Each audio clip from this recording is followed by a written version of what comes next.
The cold, sterile air of my penthouse apartment always felt hollow, a silent reminder of how much I had gained and how much more I had lost. The city lights below twinkled like scattered diamonds, each one a tiny reflection of the immense wealth I had amassed, yet they offered no warmth to the ever-present ache in my chest.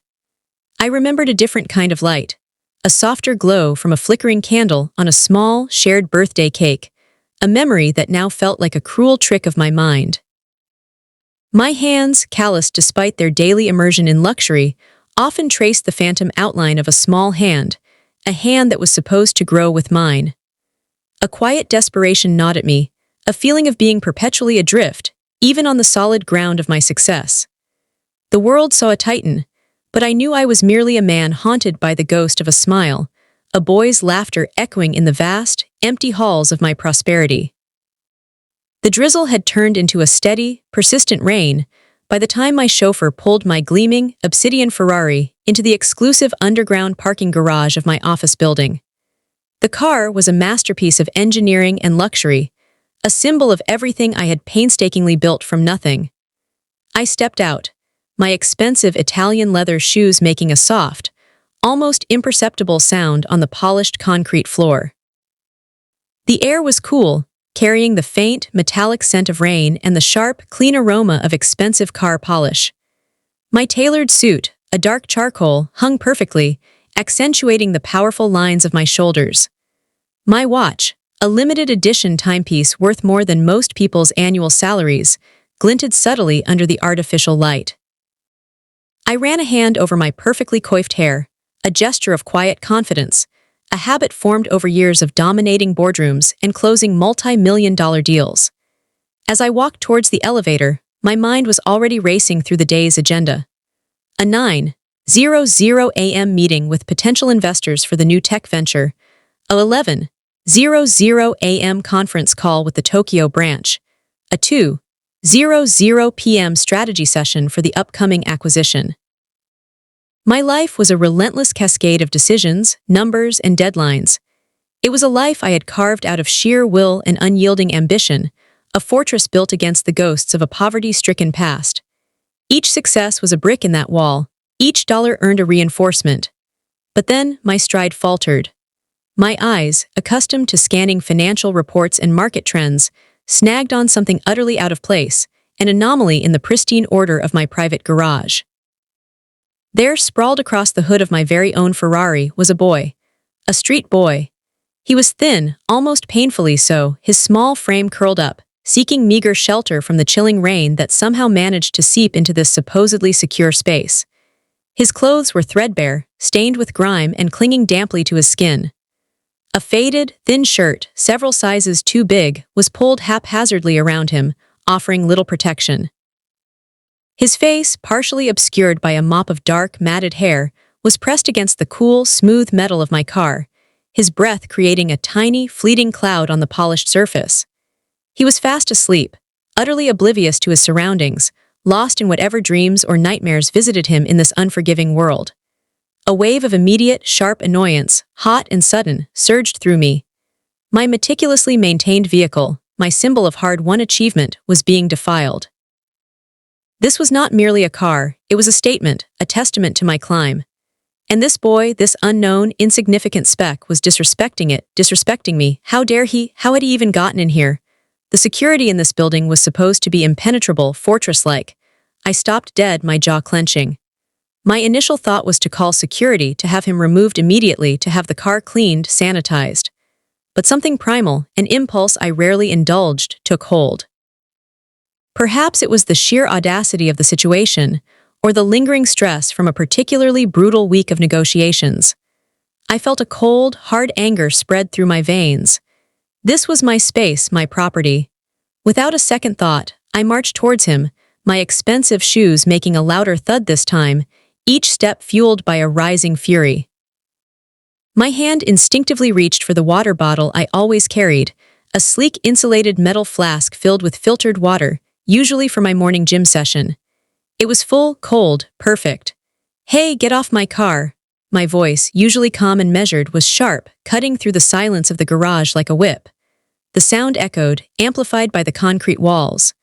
The boy stirred, a small, involuntary shiver running through his body.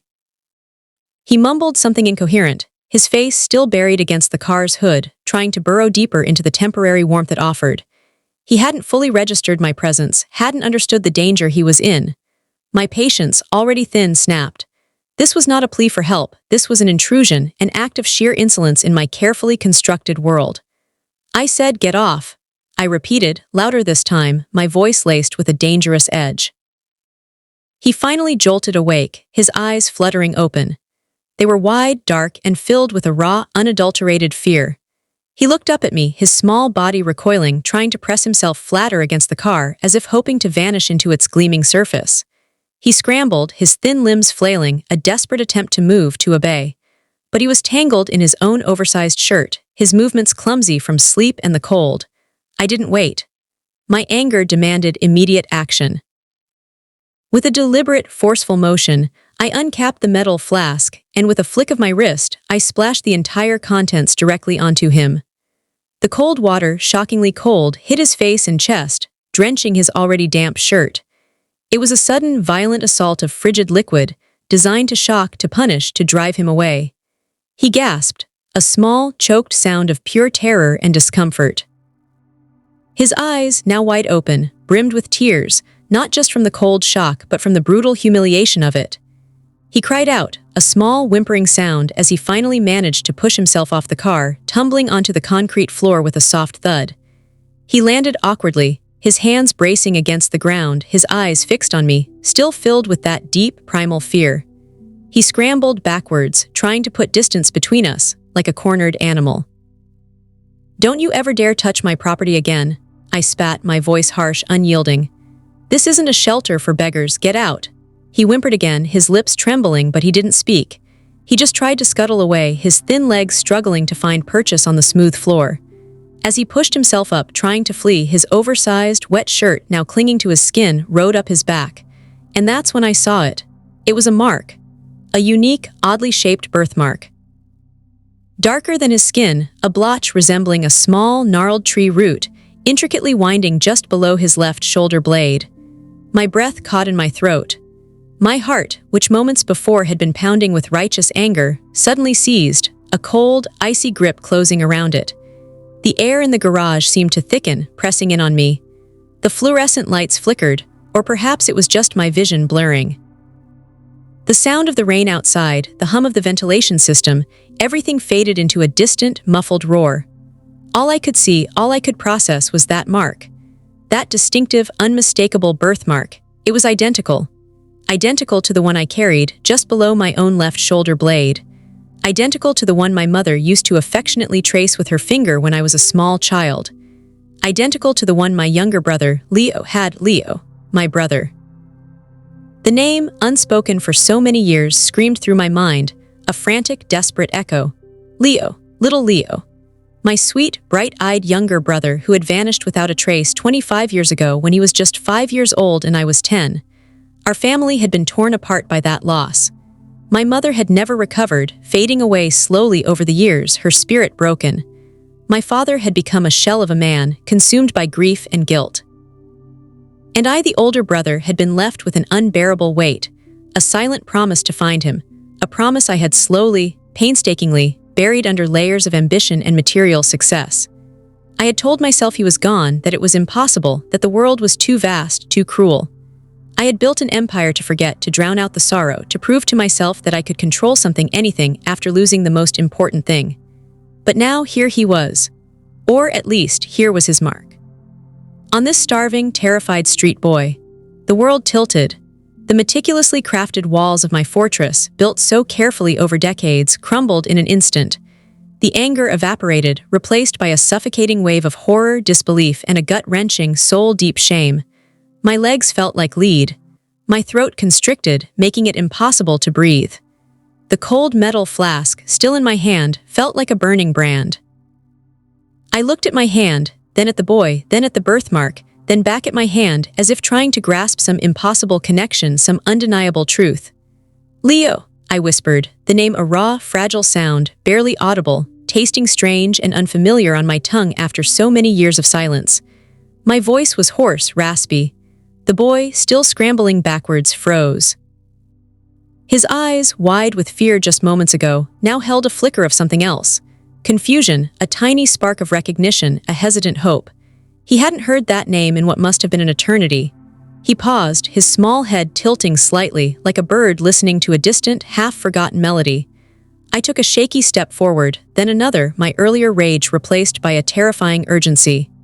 "Leo, is that you?" I asked again, louder this time, my voice cracking with an emotion I hadn't allowed myself to feel in decades. It was a desperate plea, a desperate hope, fighting against the crushing weight of impossible coincidence.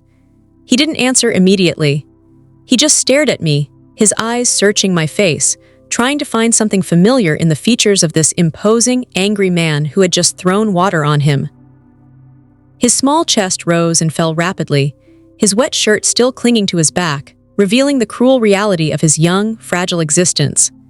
My gaze, no longer filled with anger, now devoured every detail of his face. His eyes, so similar to my own in their shape, though clouded with fear and hunger. His thin lips, his small nose, his dark hair matted, yes, but underneath, I could see the strands that mirrored mine. A ghost of a memory stirred within me, a small boy with bright, curious eyes, a mischievous grin, chasing after me through the dusty streets of our old neighborhood. The birthmark, I stammered, pointing a trembling finger at his back. My hand felt heavy, alien, on your back, just like mine. His eyes widened further, a new emotion mingling with the fear, a hesitant wonder. He reached a thin, dirty hand behind him, touching the spot as if he hadn't known it was there or had forgotten its significance. Homeless children rarely see their backs. "Leo," I repeated, my voice now a broken sob, the sound tearing through my own chest. The facade I had built, the impenetrable wall of indifference, shattered. Tears, hot and unexpected, sprang to my eyes, blurring my vision. They were tears for the lost years, for the pain, for the unforgivable sin I had just committed against him. "It's me, your brother, Alex." The name Alex seemed to resonate with him. A faint, almost imperceptible tremor ran through his body, his lips parted and a small, almost soundless whisper escaped him. "Alex." He finally looked at me, really looked at me with something beyond pure terror.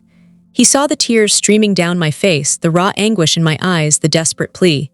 He saw a man broken, not by business losses, but by the reawakened agony of a long-buried past.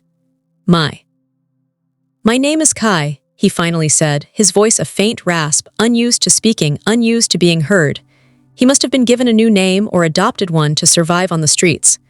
But that birthmark, that immutable mark of identity, screamed the truth. "No," I choked out, shaking my head violently, tears pouring down my face now, unashamed. "No, it's Leo. It has to be, the mark. It's the same, our mother. She used to say it was our family's secret map, a tiny route connecting us to the earth, to each other." The words tumbled out, fragments of long-lost memories, words I hadn't thought about in decades, now pouring forth in a torrent of pain and longing. I sank to my knees on the cold concrete floor, uncaring of my expensive suit, uncaring of anything but this fragile, starving boy. My hands, which had thrown water on him, now reached out, trembling, towards him. I pleaded, my voice thick with emotion. "Please tell me it's you." He hesitated for a long, agonizing moment. His eyes, filled with a wisdom far beyond his young years, scanned my face, searching for truth, for recognition, for some echo of the brother he might have once known. He looked at my outstretched hands, hands that had just caused him pain, but now offered a silent, desperate invitation. Then slowly, almost imperceptibly, he nodded.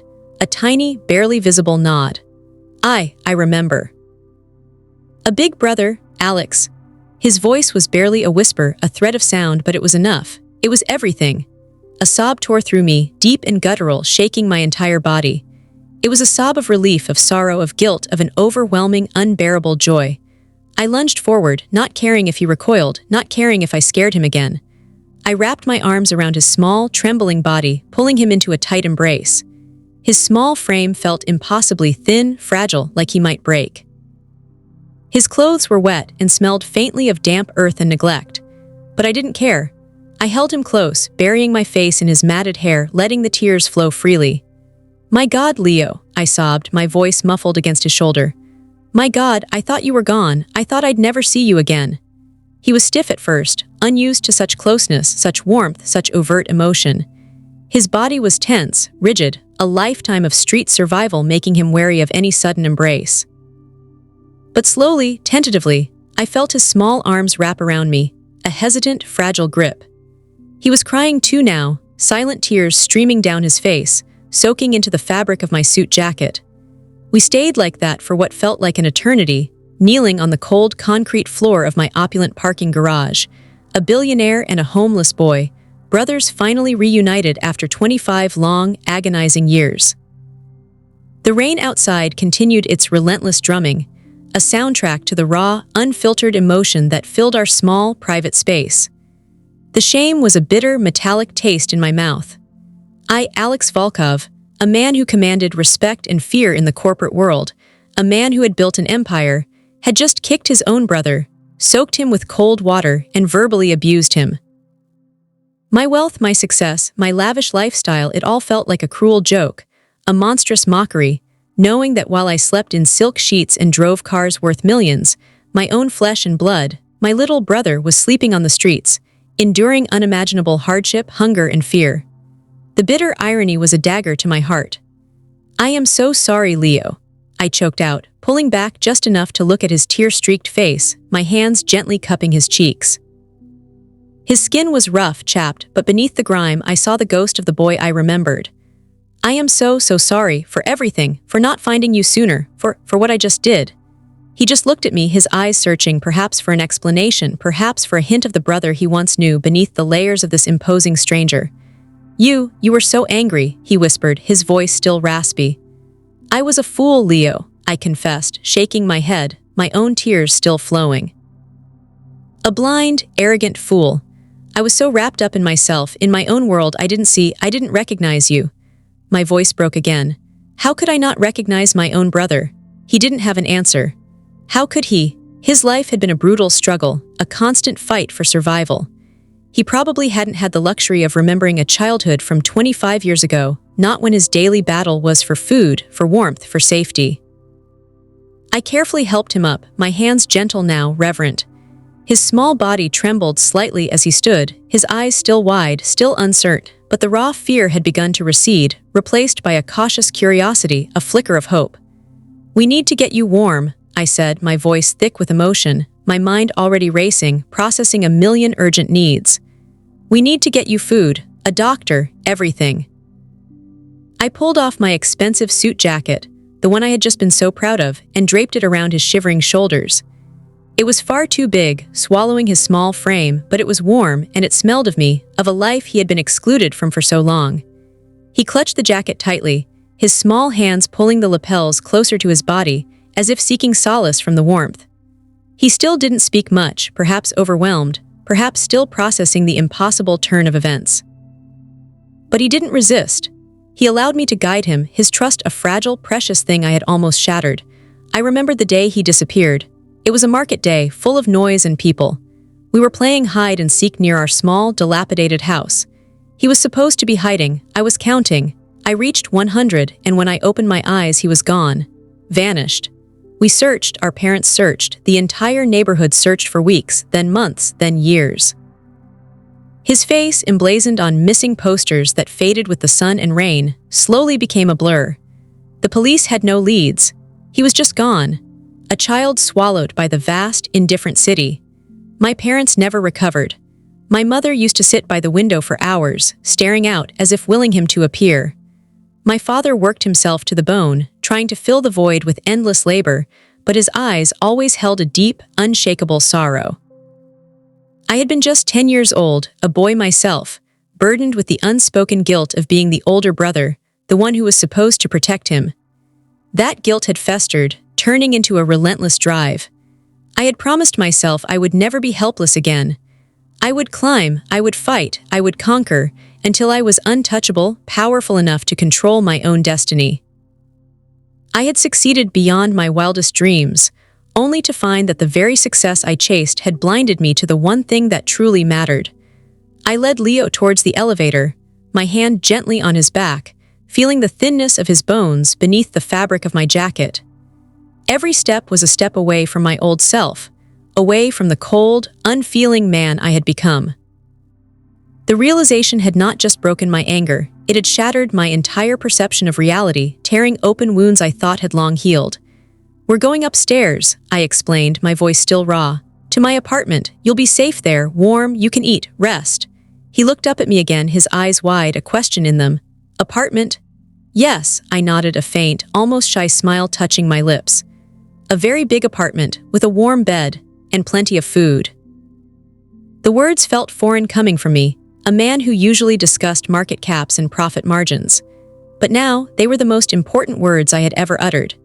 As the elevator ascended, the polished steel doors reflecting our mismatched figures, I caught a glimpse of myself.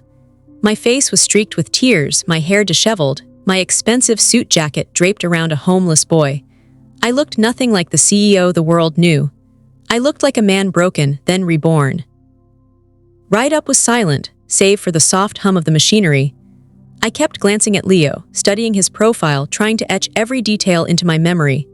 His small hand, clutching my jacket, still felt tentative, but the tension in his shoulders had eased slightly. When the elevator doors opened into my penthouse, the vast, luxurious space, usually a source of pride, suddenly felt ostentatious, almost vulgar. The panoramic windows displayed the glittering city, a testament to my immense wealth.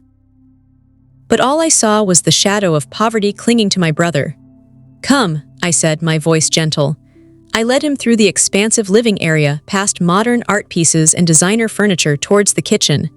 The kitchen was state-of-the-art, gleaming chrome and marble, but it rarely saw much use beyond my assistant making my morning coffee. "What would you like to eat, Leo?" I asked, my voice still thick with emotion. "Anything, whatever you want." He looked around the enormous, gleaming kitchen, his eyes wide with disbelief, as if he had stepped into a dream. He pointed a hesitant finger towards a bowl of fresh fruit on the counter. "An apple," he whispered, his voice barely audible, "an apple." After all these years, after all the hunger he must have endured, his first request was an apple. My heart clenched again. "Of course, Leo, as many apples as you want." I walked to the counter, my movements feeling clumsy, my hands fumbling with the fruit. I picked the largest, reddest apple I could find and washed it thoroughly, presenting it to him as if it were a rare jewel. He took it with both hands, his eyes fixed on the glossy surface, as if he couldn't quite believe it was real. He took a tentative bite, his small teeth sinking into the crisp flesh. The simple act of him eating, of him having enough to eat, brought another wave of tears to my eyes. While he ate, I called my personal assistant, Sarah. "Sarah," I said, my voice still shaky, "cancel all my meetings for the rest of the day, and for tomorrow, clear my schedule entirely." "Mr. Volkov," she asked, her voice laced with surprise. "Is everything all right? Is it an emergency?" "Yes, Sarah," I confirmed, my gaze fixed on Leo, who was now taking another bite of the apple. "It's a family emergency, the most important emergency of my life. I need you to arrange for a full medical checkup discreetly, and a full wardrobe. Clothes, shoes, everything. For a boy around 30 kilograms, 1.3 meters tall. Send everything to my penthouse immediately. And then I need you to hire the best private investigators. I need to know everything about what happened to Leo 25 years ago, every single detail." Sarah, ever efficient, didn't question further. "Understood, Mr. Volkov, I'll get right on it." As I hung up, I turned back to Leo. He was still eating the apple slowly, savoring each bite. He looked so small, so vulnerable, yet so resilient. He had survived, he had made it. "Leo," I said, my voice softer now. "After you finish eating, we're going to get you cleaned up, a warm bath, fresh clothes." I thought about the birthmark. "And then we're going to talk about everything. I want to know everything that happened to you, and I'll tell you everything that happened to me, to our parents." He looked up at me, his eyes now holding a hint of the curiosity I remembered from our childhood. The fear had mostly dissipated, replaced by a deep, weary acceptance and perhaps, just perhaps, a nascent hope. He finished the apple down to the core, then looked at me, a silent question in his eyes. "More?" I asked gently. He shook his head, a faint blush rising to his cheeks. "No, thank you." It was the first time he had spoken more than a few words. His voice was soft, hesitant, but it was his voice, my brother's voice. I led him to one of the guest bathrooms, a luxurious space with a deep, oversized tub. I started the water, letting it fill, steam rising gently. The aroma of expensive bath salts filled the air. "Go on, Leo," I encouraged, gesturing to the tub. "It's warm, you can relax." He looked at the water, then at me. There was a moment of hesitation, a lifetime of rough living making him wary of such luxuries. But then, slowly, he began to undress. His old, wet clothes, smelling faintly of the street, dropped to the marble floor. I turned away respectfully, giving him privacy, though my heart ached at the sight of his thin, scarred body. When I turned back, he was slowly easing himself into the warm water, a soft sigh escaping his lips as the heat enveloped him. He sank down, letting the water cover his shoulders, his head resting against the rim of the tub. His eyes closed, and for the first time since I had seen him, he looked truly peaceful. I sat on the edge of the tub, not saying a word, just watching him, allowing the enormity of the moment to wash over me. The water turned murky quickly, a testament to the grime of the streets he had endured. I found a soft washcloth and some gentle soap, and with trembling hands, I began to carefully wash his hair, scrubbing away the dirt and tangles. He leaned into my touch, a silent acceptance, a profound trust already beginning to form between us. As I washed his back, my fingers brushed against the birthmark. It was real. It was undeniably there. It was his. It was ours. When he was clean, sparkling, and wrapped in a thick, fluffy towel, I helped him into the new clothes Sarah had sent. They were soft, warm, and perfectly sized. He looked like a different child, a child reborn. He sat on the edge of the guest bed, a large, comfortable bed with crisp white sheets, looking around the luxurious room with wide-eyed wonder. "You must be tired, Leo," I said, my voice gentle. "You can rest here, sleep for as long as you need." He looked at me, a question in his eyes. You won't leave." My heart shattered all over again, the fear of abandonment so deeply ingrained in him. "Never, Leo," I promised, my voice fierce, absolute. "Never again. I will never leave you. I will never let anyone hurt you again." I sat beside him on the bed, and for the first time in 25 years, I told him stories. Stories of our parents, of our old home, of the games we used to play, of the tiny scrapes and triumphs of our shared childhood. I showed him old, faded photographs I kept hidden in a locked drawer in my study, pictures of us as small children, our mother's joyful face, our father's proud smile. He looked at them, his eyes wide, a flicker of memory, a hint of recognition in them. He pointed to a picture of our mother, her arm around him. "Mama," he whispered, the name of fragile, precious sound. "Yes, Leo, our mama," I confirmed, my voice thick with emotion. "She loved you so much, she never stopped looking for you." As the hours passed, the shock began to subside, replaced by a quiet, profound joy. I had found him, my brother, the missing piece of my soul, and he was here. He was alive. The next few days were a blur of activity. Doctors, therapists, lawyers. I spared no expense, no effort to ensure Leo received the best care possible. The initial medical report confirmed years of neglect, malnutrition, and exposure, but also a remarkable resilience. He was physically weak, but his spirit, though guarded, was intact. His real name, Leo Volkov, was slowly re-established. The story of his disappearance began to unfold through the private investigators' work. He had been kidnapped, trafficked to another city, forced into child labor, then escaped and lived on the streets for years, constantly moving, constantly hiding. The world was cruel, but he was tougher. My own transformation was profound. The cold, driven CEO began to thaw. The emptiness in my penthouse was filled with the sound of a boy's hesitant laughter, the soft pad of his bare feet on the marble floors. My priorities shifted entirely. Business deals, market trends, profits, they all seemed inconsequential compared to the simple joy of watching Leo eat a full meal, of hearing him ask a question, of seeing him slowly, tentatively begin to trust again. One evening, about a week after our reunion, Leo came to me holding one of the old photographs. It was a picture of us as children, sitting on our porch swing, me with my arm around him, both of us grinning widely.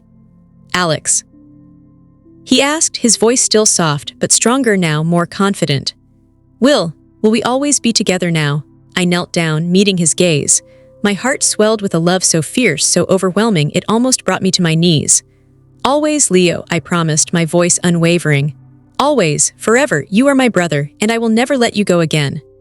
I pulled him into a gentle hug, holding him close, cherishing the warmth of his small body against mine. The path ahead would be long. There would be therapy, healing, catching up on 25 lost years. But for the first time in my life, I felt truly whole, truly at peace. My wealth, once a monument to my ambition, now became a tool for healing, for rebuilding, for giving Leo the life he deserved. My fortress had crumbled, but in its place, something infinitely more precious had been built. A family, a true home, built on love and unbreakable bonds. The once angry CEO had found redemption, not in riches, but in the tear-streaked face of his long-lost brother, in the unmistakable mark they both shared, a silent testament to a connection that time, poverty, and even a cruel twist of fate could never truly sever. My life, which had started vulnerable with the loss of my brother, ended triumphant and peaceful, truly rich not in money, but in the love of the brother I had almost thrown away. The man who had caused so much pain, myself, had undergone the most significant transformation. My wealth became a means to an end, the end being my brother's well-being and happiness. I poured resources into setting up foundations for street children, ensuring that other families might not suffer the same fate as ours. The angry, cold CEO was gone, replaced by a man humbled, grateful, and fiercely protective of the family he had miraculously rediscovered. What would you do if you found your long-lost family member in such an unexpected and tragic way?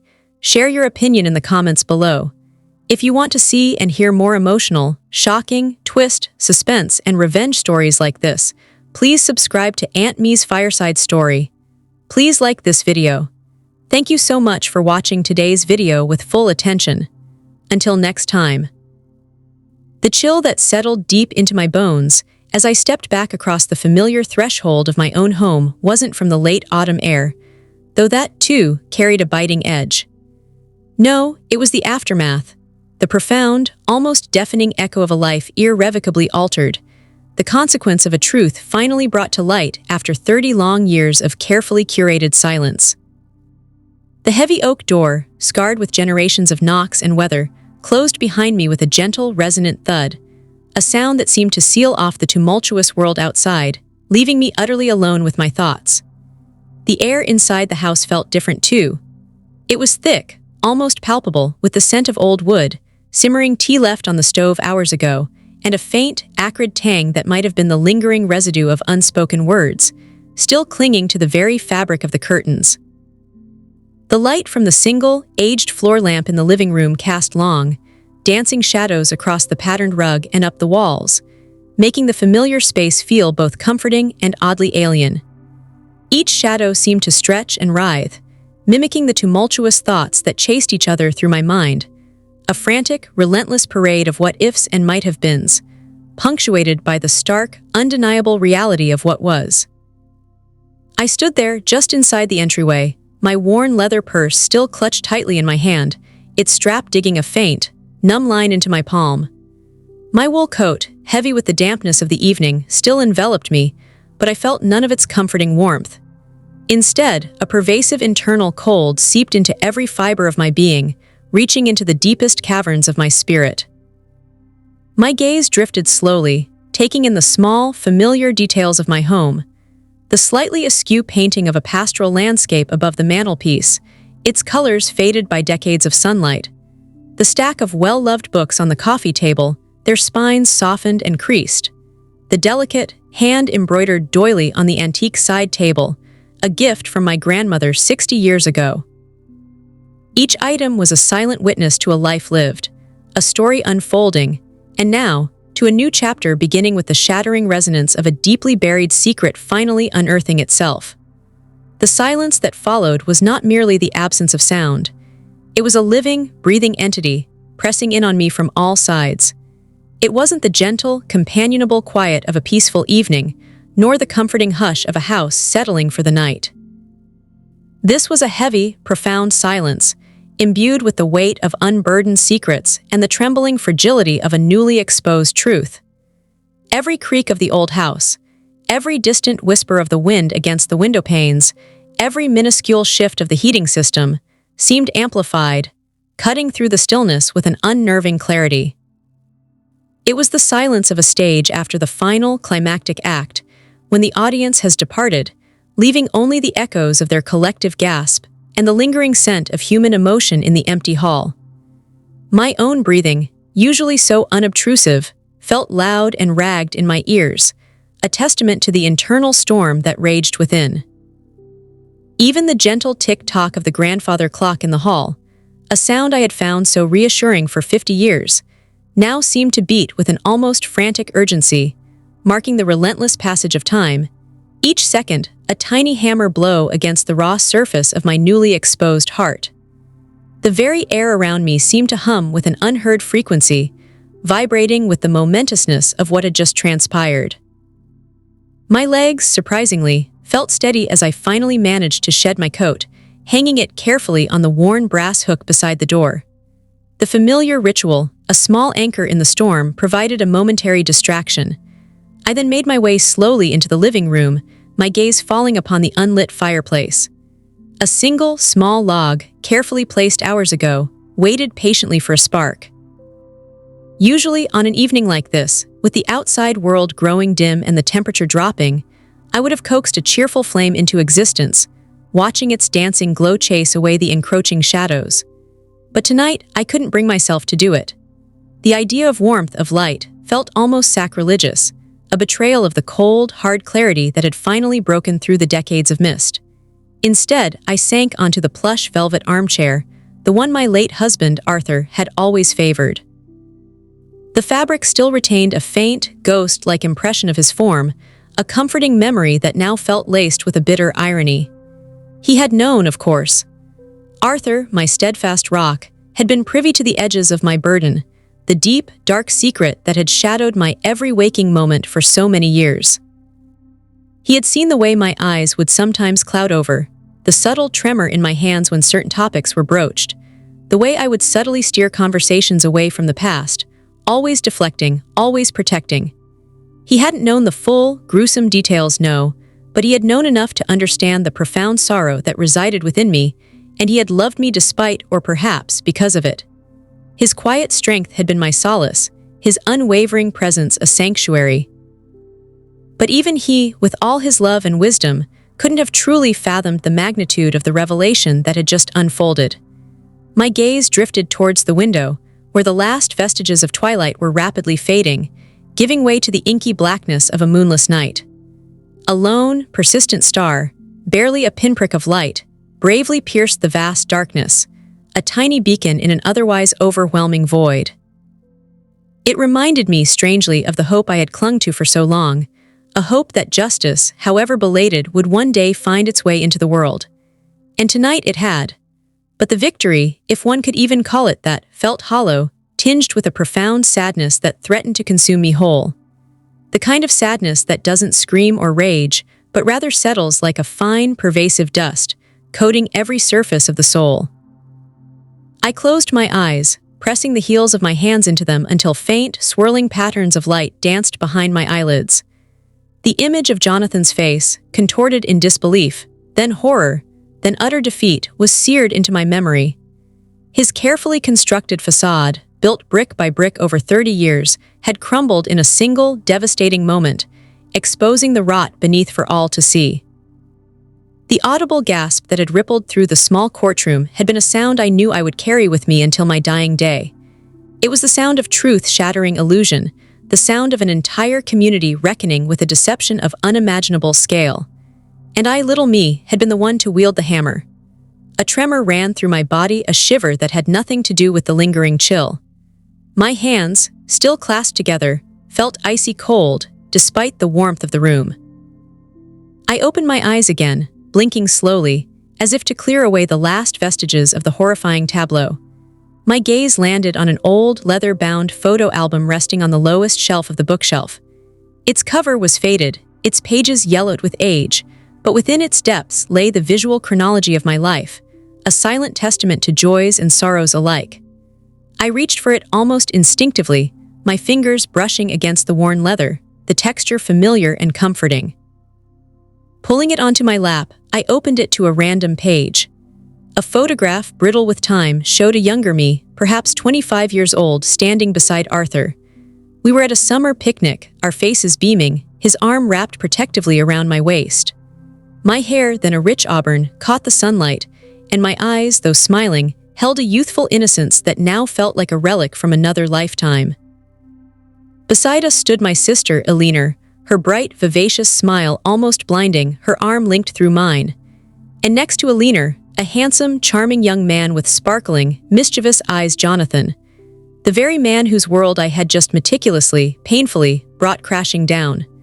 A sharp, almost physical pain lanced through my chest. Looking at that photograph, at the carefree smiles and the vibrant hope radiating from all of us, it was almost impossible to reconcile with the bitter reality of the present. How could four people, so full of life and promise, have been caught in such a tangled web of deceit and heartbreak? How could innocence be so thoroughly corrupted, trust so utterly betrayed?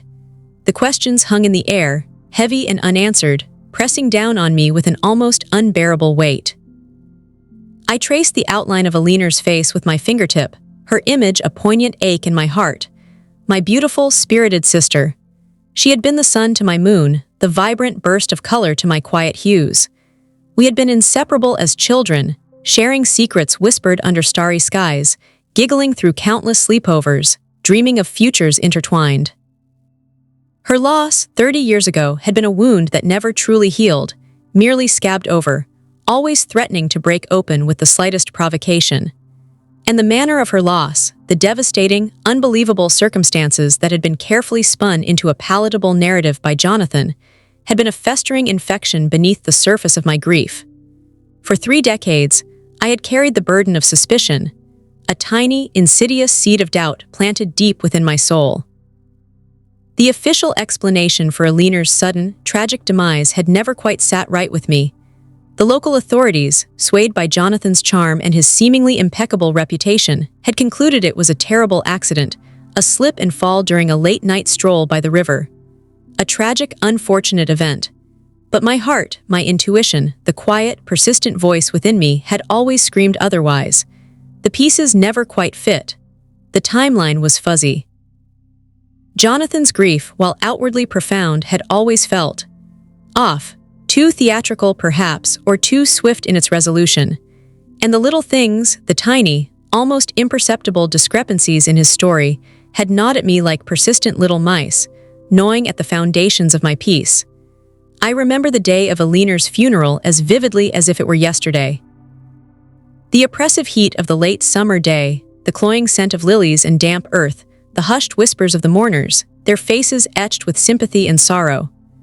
I had stood beside Jonathan, his hand a strangely cold weight in mine, his voice a low rumble of feigned comfort. But even then, amidst the haze of my own grief, I had felt a flicker of something unsettling, a wrongness that I couldn't articulate. His eyes, usually so expressive, had seemed strangely vacant, almost calculating, even as tears streamed down his face. I had dismissed it then, blaming my own heightened emotions, my raw grief distorting my perception. But the memory had lingered, a faint, unsettling shadow at the edge of my mind, a premonition of the betrayal to come. Over the years, as grief slowly morphed into a dull ache, I had tried to move on.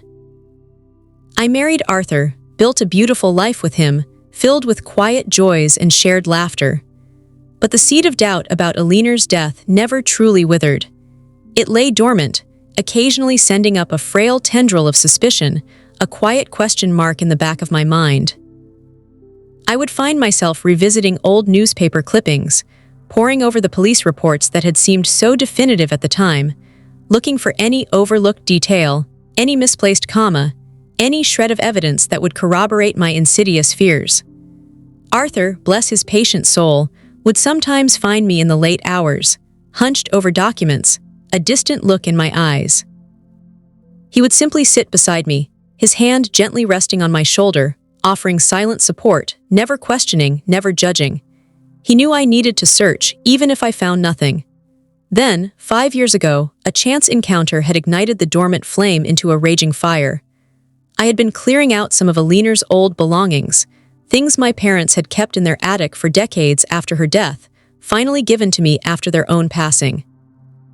Tucked away in a dusty old shoebox, beneath a pile of faded letters and dried flowers, I found it. A small, intricately carved wooden box, the kind Alina had loved to collect. Inside, nestled amongst strands of her beautiful auburn hair and a pressed daisy, was a tiny, folded piece of paper. It was a letter hastily scrawled, barely legible, but the words leaped out at me with the force of a physical blow. Me, if anything happens to me, look to Jonathan. He's not who he seems. He threatened me, I'm afraid. My breath had hitched in my throat, a cold knot forming in my stomach. The world, for a moment, had tilted on its axis. The words, written in Aliner's distinctive, flowing script, were a desperate plea from the grave, a chilling confirmation of my darkest fears. Jonathan. He was not who he seemed. The casual accident, the slip by the river, had been a lie. A calculated, horrific lie. The shock was so profound, so devastating, that I felt a dizzying wave of nausea wash over me. I remember clutching the letter to my chest, my hands trembling violently, the paper crinkling under the pressure. The dust motes dancing in the shafts of sunlight slicing through the attic window seemed to swirl into a vortex, threatening to pull me under. My entire body felt heavy, my limbs leaden.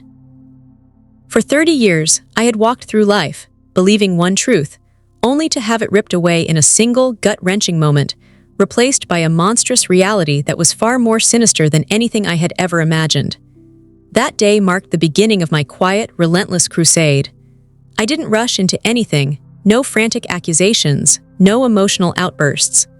The shock had given way to a chilling resolve, a steel-like determination that surprised even myself.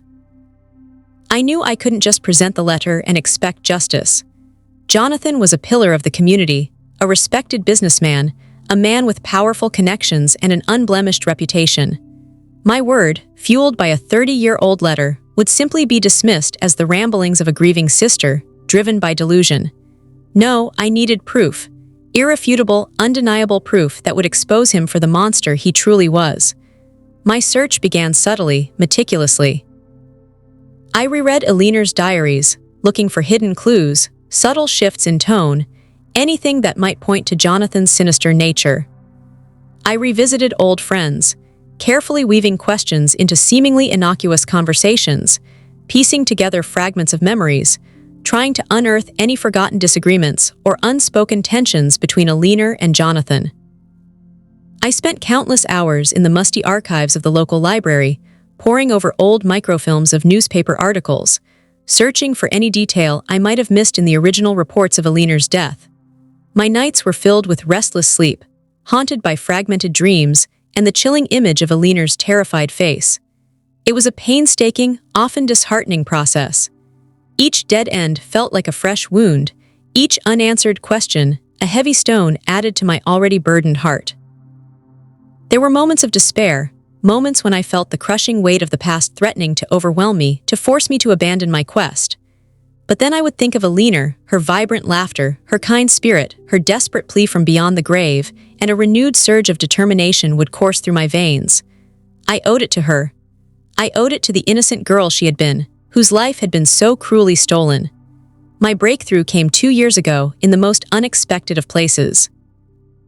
I had befriended an elderly retired police officer, Frank Miller, who had been on the force during the time of Aliner's death. He was a quiet man, with a gentle demeanor and a sharp mind, his memory surprisingly keen despite his advanced age. I had initially approached him under the guise of simply wanting to reminisce about old times, subtly steering the conversation towards the past, towards Aliner's case. He had been the one who had written the initial report, interviewed Jonathan, and ultimately closed the case. Over several months, through countless cups of lukewarm tea and slices of my homemade apple pie, I slowly gained his trust. He spoke of the pressures from the town elders to close the case quickly, to avoid scandal, especially given Jonathan's prominent family name. He admitted, with a profound sigh that spoke volumes of his own lingering guilt, that he had felt a nagging unease at the time, a gut feeling that something wasn't quite right. But he had been overruled, his junior position making it impossible to push back against the tide of public opinion and political pressure. Then, one rainy afternoon, as we sat by his crackling fire, the scent of burning wood filling the cozy room, he pulled out an old, leather-bound journal. "Me," he said, his voice a low rumble, "I kept this. Against regulations, maybe, but I had a feeling. Call it an old cop's intuition." Inside, meticulously recorded, were his personal notes from Aliner's case, details that had been deemed insignificant or irrelevant by his superiors but which he had diligently jotted down. And there it was. A detail so small, so seemingly innocuous, Yet when combined with Aliner's letter, it became a damning piece of the puzzle. Jonathan had claimed he was at home that night, asleep, woken only by a frantic phone call from a neighbor reporting Aliner missing. But Frank's notes contained a tiny entry, almost an afterthought. Neighbor Mrs. Henderson mentioned seeing Jay driving his car erratically near the river around 2:00 a.m., about 30 minutes before the supposed phone call. Mrs. Henderson, an elderly woman with poor eyesight, had dismissed it at the time, assuming it was just someone else. But Frank, ever the observant one, had noted it down, a faint question mark beside the entry. The revelation hit me like a physical blow. Jonathan had been lying. He had been at the river, at the very time Aliner was supposed to have fallen. The pieces, finally, clicked into place with horrifying precision. He had been there, he had known. He had likely been the cause. The blood drained from my face, and I felt a cold dread spread through my veins. Frank, seeing my reaction, simply patted my hand, his eyes filled with a quiet understanding. "I always knew there was more to it, he murmured, his voice heavy with regret. "I just didn't have the power to pursue it back then." Armed with Aliner's letter and Frank's meticulously kept journal entries, I finally had something concrete. But I knew the fight was far from over. This wasn't just about exposing a liar, it was about proving murder. I hired a private investigator, a sharp, tenacious woman named Sarah Jenkins, who had a reputation for digging up buried truths.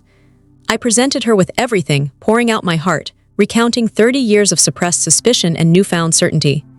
Sarah listened patiently, her expression unwavering, her eyes keen and intelligent. "This won't be easy, she had warned me, her voice calm but firm. "Jonathan has had 3 decades to cover his tracks.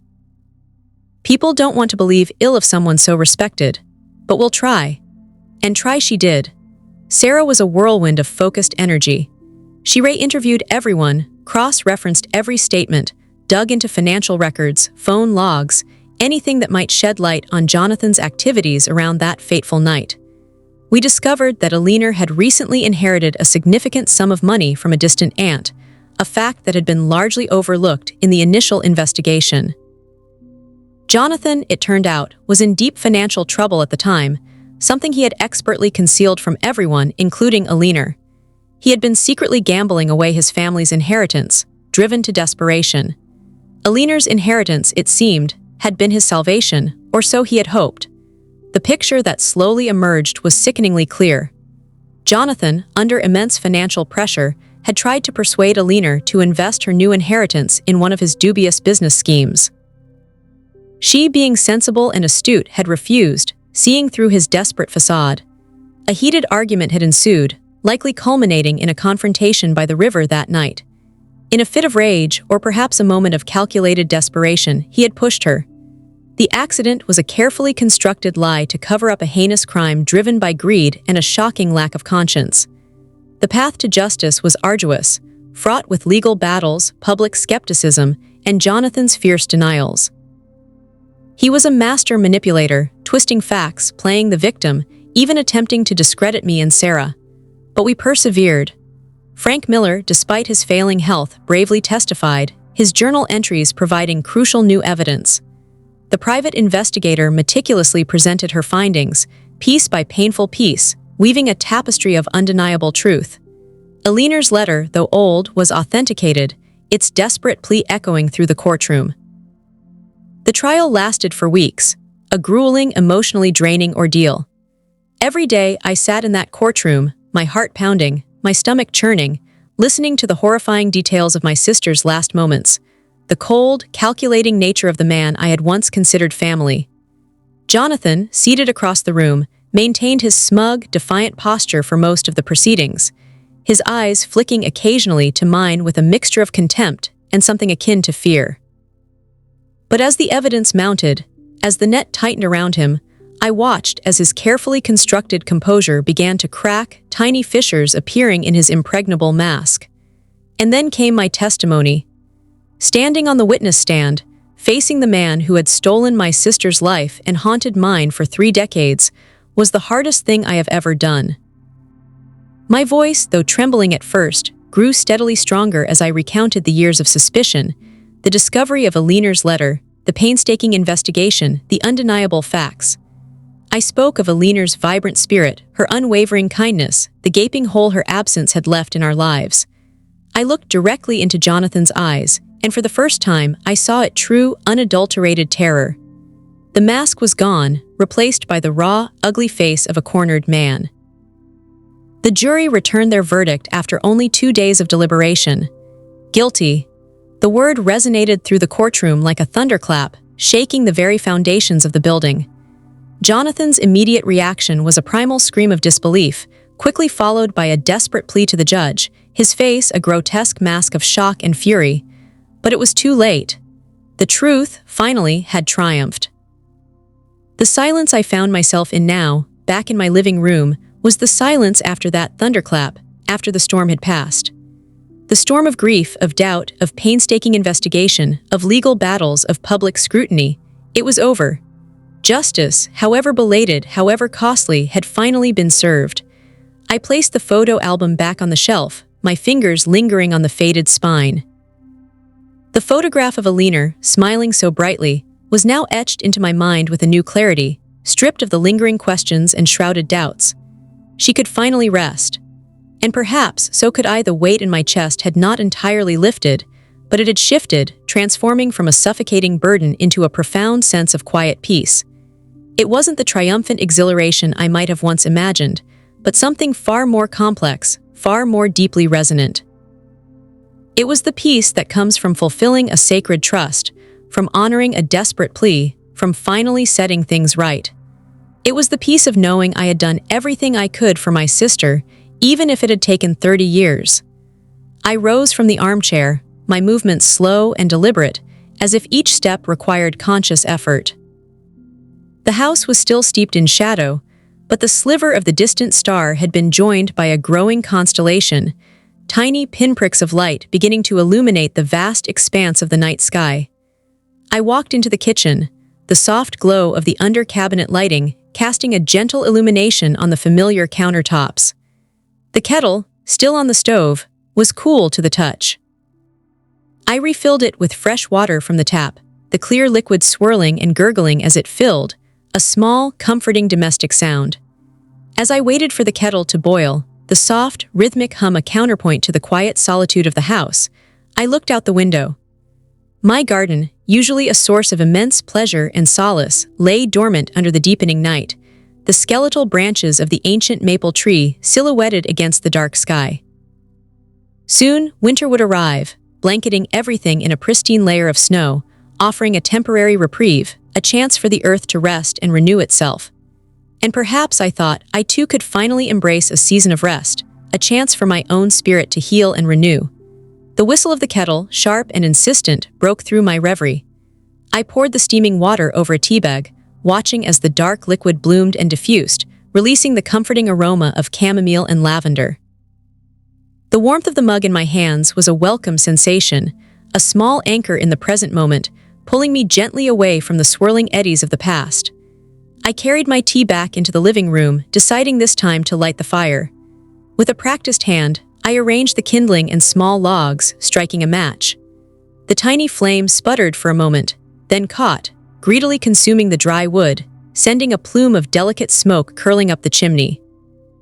Soon, a cheerful fire crackled and danced in the hearth, its golden glow banishing the shadows, filling the room with a much-needed warmth and a comforting, earthy scent of burning wood. The flickering light played across the room, illuminating the worn velvet of the armchair, the faded beauty of the rug, the gentle curve of the antique furniture. It felt like a cleansing, a quiet ritual of renewal.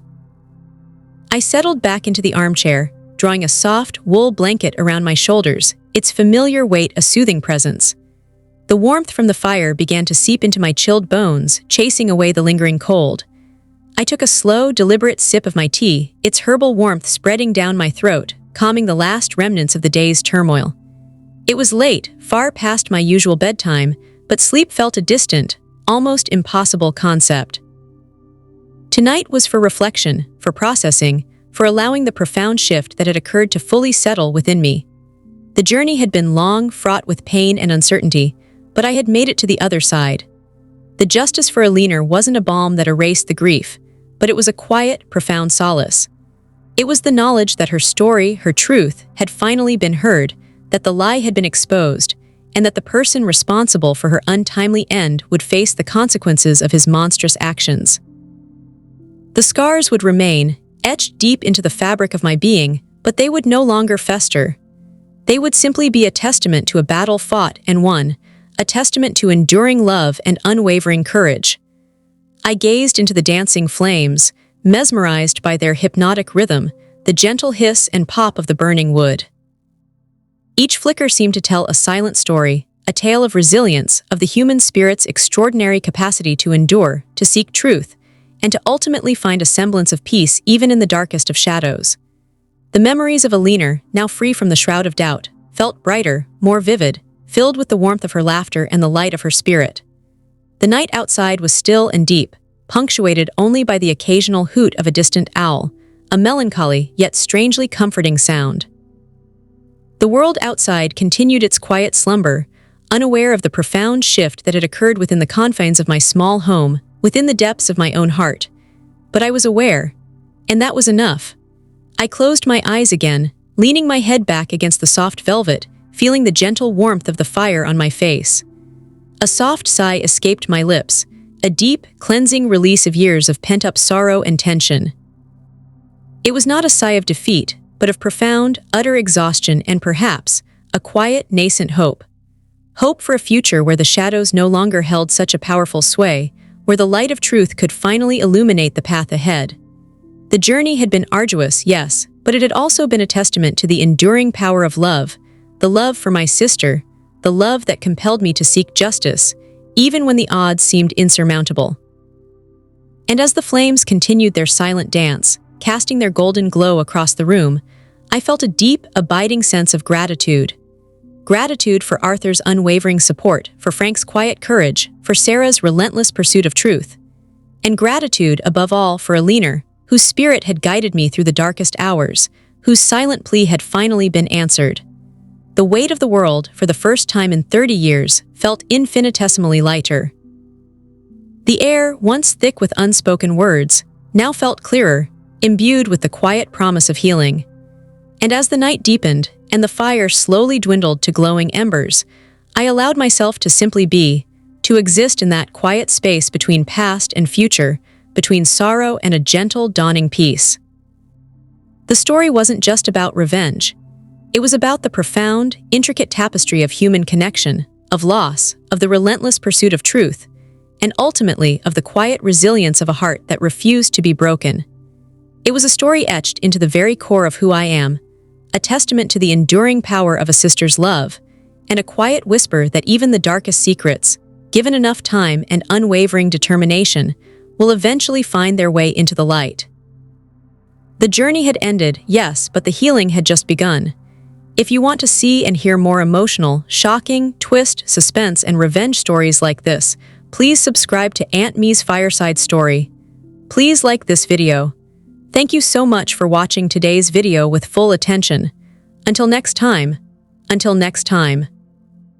But no, my dear ones, as I utter those familiar words, a quiet current stirs deep within me, pulling at threads that still feel vibrant, still resonating with the very essence of the story I've just shared. It feels incomplete somehow.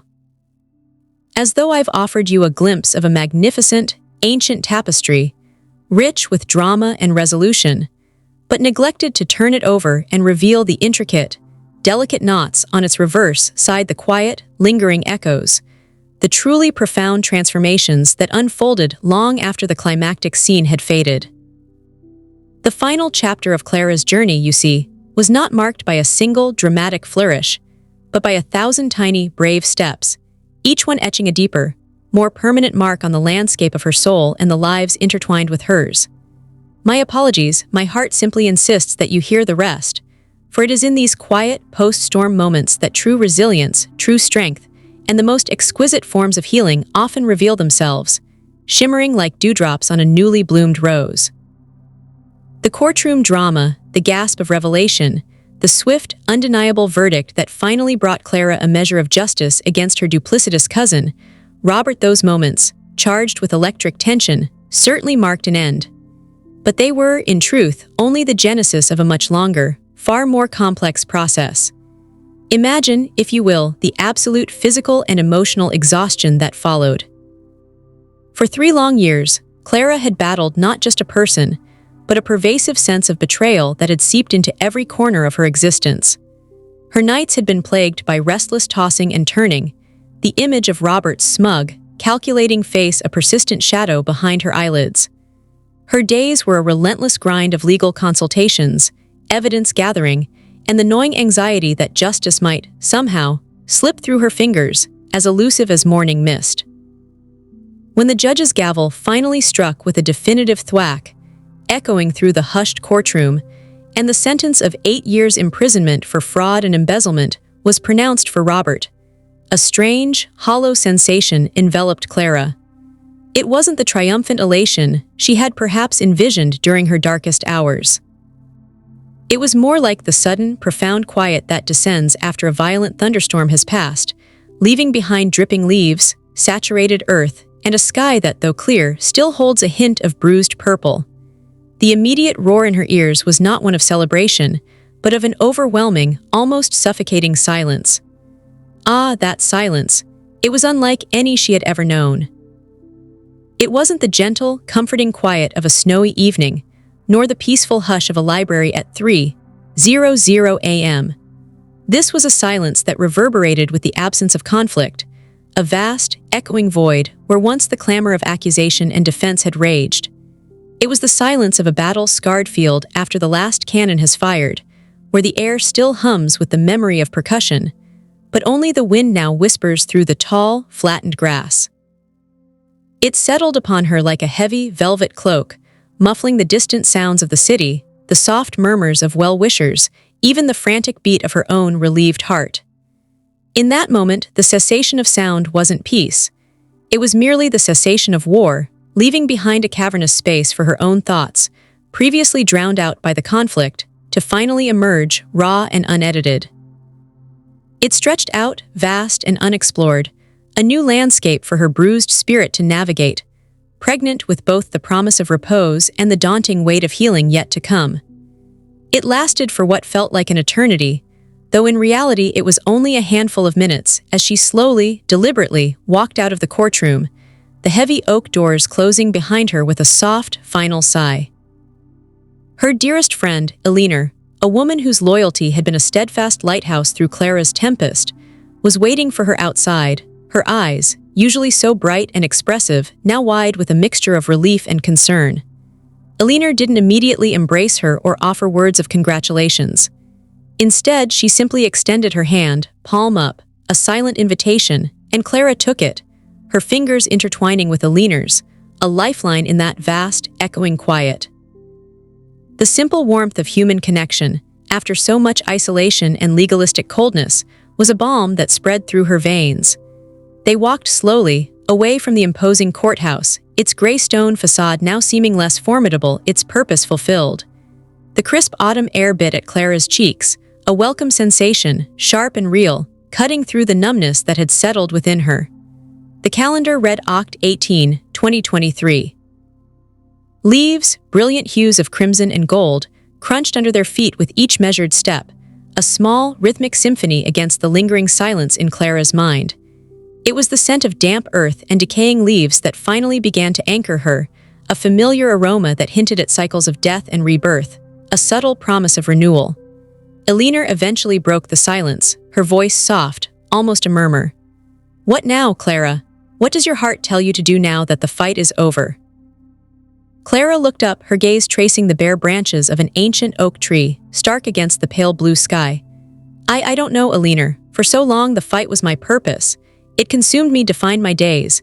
Now that it's gone, there's an emptiness, a strange, unsettling freedom. She squeezed Eleanor's hand, a small, weary smile touching her lips. I need to breathe, truly breathe, for the first time in what feels like 1,000 years. The first few weeks were a blur of small, mundane tasks. There were legal papers to sign, accounts to reconcile, and the gradual, painstaking process of understanding the full extent of Robert's financial malfeasance. He had systematically siphoned off nearly $2 million from their shared inheritance, and the family business, leaving Clara with a mountain of debt and a struggling enterprise. The financial blow was devastating, requiring her to sell one of her two properties, the charming little cottage by the lake that held so many cherished memories of her parents. That particular decision brought a fresh wave of grief, a painful reminder that even justice couldn't entirely erase the wounds inflicted. She remembered the precise date. She signed the sale documents Nov 2, 2023, the ink a stark, black mark against the paper, sealing away a part of her past. The cottage had been her refuge, a place where the scent of pine needles and lake water had always brought her solace. Now, it was just another casualty of Robert's greed. But amidst the daunting financial recovery, a profound psychological shift began to take root. Clara found herself sleeping soundly for 8, sometimes 9 hours each night, the nightmares gradually receding, replaced by the deep, restorative oblivion she had longed for. She started waking up to the gentle chirping of sparrows outside her window, the early morning light filtering through the sheer curtains, instead of jolting awake with a racing heart and a knot of dread in her stomach. The weight, the crushing burden of expectation and fear, slowly began to lift, like a shroud being gently removed. She began to revisit old hobbies she had abandoned during the turmoil. Her painting easel, gathering dust in the corner of her studio for 4 years, was retrieved and cleaned. The vibrant tubes of oil paint, once ignored, now called to her with their promise of color and expression. The first few strokes were hesitant, awkward, her hand trembling slightly as she tried to capture the nuanced shades of an autumn sunset from her window. But as the days turned into weeks, her confidence grew. She poured her raw emotions onto the canvas, the lingering shadows of anger, the blossoming hope, the quiet resilience she was discovering within herself. Each brushstroke was a tiny act of reclamation, a reclaiming of her own joy, her own creative spirit. Elena remained a constant, unwavering presence. She didn't push Clara to move on or be happy. Instead, she simply was there, a warm, comforting anchor. They shared countless cups of Earl Grey tea, sitting by Clara's crackling fireplace, the scent of wood smoke mingling with the floral notes of the tea. They talked for hours, sometimes about the past, sometimes about inconsequential daily happenings, but often they simply sat in companionable silence, each finding solace in the other's unspoken presence. This shared stillness became a profound form of healing, a testament to the enduring power of true friendship. Clara also began to receive letters, not just from friends and family, but from people in the community she barely knew. They expressed their support, their admiration for her courage, and their quiet understanding of the ordeal she had faced. A small envelope, smelling faintly of lavender, arrived one afternoon in early December 2023. Inside, a handwritten note from old Mrs. Henderson, 87 years old, who lived 3 houses down, simply stated, "Clara, dear, you showed us all what true strength looks like. You reminded us that even in the darkest corners, light can prevail. Thank you." These small acts of kindness, these unexpected affirmations, were like gentle rain on parched earth, nourishing a part of her spirit she hadn't realized was so desperately thirsty. They reaffirmed her belief in the essential goodness of people, a belief that Robert's actions had severely shaken. The family business, a quaint bookstore nestled on the main street, had suffered immensely under Robert's neglect and mismanagement. For months after his arrest, it stood teetering on the brink of collapse, its shelves sparsely stocked, its atmosphere devoid of its usual inviting warmth. Clara knew deep down that selling it would be the easiest path, a way to cut her losses and move on. But the bookstore, the Gilded Page, had been her parents' dream, a legacy steeped in generations of stories and shared knowledge. It felt like another vital part of her soul, tethered to the very history of her family. One chilly morning in January 2024, as the first flakes of a coming snowstorm began to dance outside the shop's frosted windows, Clara walked through its silent, dimly lit aisles. The air was cool and still, carrying the faint, comforting scent of aging paper and forgotten adventures. She ran her fingers along the spines of beloved classics, their titles a roll call of literary giants. A wave of nostalgia, potent and bittersweet, washed over her. She saw her mother, Margot, with her vibrant crimson scarf, expertly recommending a novel to a shy teenager. She heard her father, Arthur, his booming laugh echoing from the back office as he unpacked a new shipment of philosophical texts. The memories were vivid, almost tangible, and in that quiet, hallowed space, a new resolve solidified within her. She would not let it die. Not the gilded page. The task was monumental. The shop needed a complete overhaul, financially and aesthetically. She spent the next 6 months pouring every ounce of her remaining energy and creativity into its revitalization. She meticulously organized inventory, placing orders for new, diverse titles, from cutting-edge contemporary fiction to beautifully bound classics, from children's picture books to scholarly historical analyses. She repainted the walls a warm, inviting cream color, and Alina, with her exquisite eye for detail, helped her select comfortable armchairs and reading nooks, adorned with plush velvet cushions and soft throws. They strung delicate fairy lights across the ceiling, casting a magical, soft glow over the towering bookshelves. The scent of fresh coffee and baked goods from a newly installed small cafe at the back began to draw people in, its aroma a fragrant invitation. Word spread quickly through the small town. People, eager to support Clara and her renewed efforts, started flocking to the Gilded Page. Old customers returned, their faces alight with pleasant surprise, and new faces appeared, drawn by the bookstore's newfound charm and Clara's unwavering dedication. The cash register, which had once whirred infrequently, now sang with a steady rhythm, marking the daily triumph of hard work and community spirit. She even hired 2 new employees, twins named Sarah and Sam, 19 years old, bright-eyed and enthusiastic, who shared her passion for literature. Their presence brought a youthful energy to the shop, filling its corners with laughter and lively discussions about books. The grand reopening, held on June 15, 2024, was a joyous affair. The street outside was adorned with colorful balloons, and a local band played lively folk music. The scent of brewing coffee mingled with the sweet aroma of freshly baked croissants. Clara stood by the entrance, greeting each customer with a genuine smile, her heart swelling with gratitude. She saw familiar faces, including Mrs. Henderson, now beaming with pride, and Alina, her arm linked with a kindly man named Thomas, a retired history professor who had recently moved to town and shared Alina's love for ancient poetry. Even some of Robert's distant relatives, who had been hesitant to show their faces after the scandal, came forward, offering their apologies and quiet support. It was a testament to Clara's grace and resilience that she accepted their overtures with quiet dignity, understanding that forgiveness, while not forgetting, was an essential step towards her own liberation. One afternoon, about 8 months after Robert's sentencing, Clara received a terse, official letter from the prison. It contained a request for a visit from Robert. Her heart gave a sudden, uncomfortable lurch, a ghost of the old dread returning. For a full week, the letter sat unopened on her desk, its stark white envelope a silent accusation, a reminder of the darkness she had fought so hard to escape. Alina, sensing her turmoil, simply sat with her, offering quiet strength. Finally, on a quiet Sunday afternoon, March 2, 2025, Clara decided to go. It wasn't out of any lingering affection or a desire for confrontation. It was, she realized, a need for closure, a final, definitive severing of the toxic ties that had bound them. The prison was a grim, imposing structure, its gray concrete walls reflecting the cold, gray sky.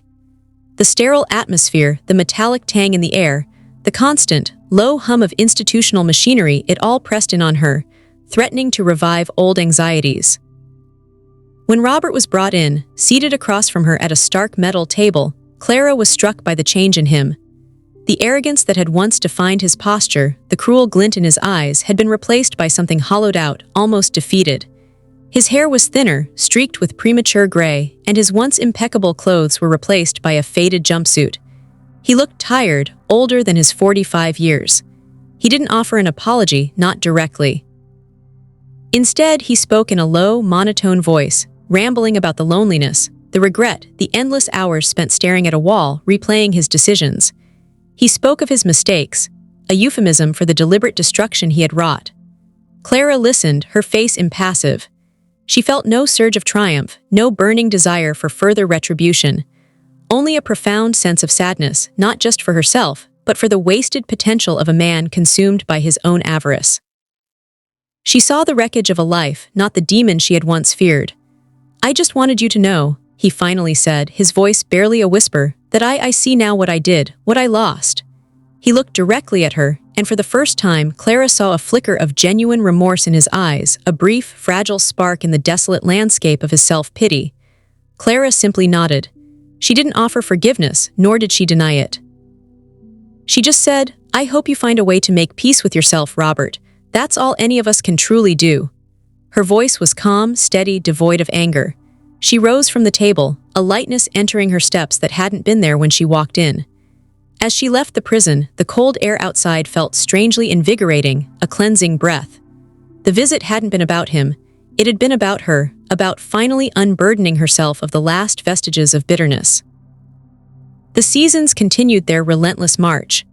Spring brought the delicate blush of cherry blossoms and the sweet perfume of jasmine. Summer enveloped the town in a golden haze, its long, languid days perfect for reading in the Gilded Pages' newly established garden patio, where honeysuckle climbed an old trellis and the gentle buzz of bees provided a peaceful soundtrack. Clara thrived amidst it all. Her laughter, once a rare and fragile sound, now bubbled freely, spontaneously. Her eyes, once shadowed with worry, now sparkled with an inner light, reflecting a deep, abiding contentment. She found herself gravitating towards community projects. She started a literacy program at the Gilded Page, offering free reading sessions for children and adult education classes for those who struggled with reading. She volunteered at the local animal shelter, spending 2 days a week cuddling orphaned kittens and walking excitable puppies. Each act of service, each moment of giving back, filled a void she hadn't even realized was there, enriching her life in ways that money or material possessions never could. One crisp October afternoon, precisely 2 years after the verdict, on Oct 18, 2025, Clara was sitting in her favorite armchair by the roaring fireplace in the Gilded Page, a newly published novel open on her lap. The comforting scent of old paper and fresh coffee permeated the air. A gentle rain tapped against the window panes, a soothing rhythm against the quiet murmurs of customers browsing the shelves. Elinor entered, her face alight with a knowing smile, and settled into the armchair opposite her. "You know, Clara," Elinor began, her voice warm, "you've truly built something beautiful here, not just the shop but your life. You took the ashes of betrayal and with sheer grit and an abundance of grace, you forged something magnificent." Clara closed her book, a genuine, radiant smile illuminating her face. "It wasn't just me, Elinor. It was the kindness of people like you, the belief of this town, the memory of my parents. It was realizing that sometimes the greatest revenge isn't about bringing someone down, but about building yourself and others back up, stronger and more vibrant than before." She paused, her gaze drifting to the steady flames dancing in the hearth. "It was about understanding that true freedom isn't the absence of trouble, but the presence of peace within your own heart, even when the world outside still churns. And finding joy, deep, resonant joy in the quiet, ordinary moments, like this one, sitting by the fire with a good book and a dear friend." The bells above the shop door tinkled softly as a new customer entered, bringing with them the fresh scent of autumn rain. The light in the shop, softened by the late afternoon, seemed to embrace everything within, casting long, peaceful shadows. Clara looked at Elinor, and then around the thriving bookstore, a monument to resilience and the enduring power of hope. Her journey, she realized, was a testament not only to surviving injustice, but to transcending it, transforming pain into purpose, and finding an even richer, more profound happiness on the other side. And that, my dear listeners, is the real, beautiful, and utterly heart-stirring conclusion to Clara's story. It is a reminder that even when the path ahead seems shrouded in darkness, there is always a glimmer of light, a promise of new beginnings, if only we have the courage to seek it out and tend to its fragile flame. Her tale, woven with threads of deep sorrow and extraordinary courage, became a beacon for so many, a living embodiment of the fact that the most profound victories are often won not in grand, public gestures, but in the quiet, steadfast resilience of the human spirit. It is a story not just of revenge fulfilled, but of a soul truly set free. If you want to see and hear more emotional, shocking, twist, suspense, and revenge stories like this, please subscribe to Nunny Stories. Please like this video. Thank you so much for watching today's video with full attention.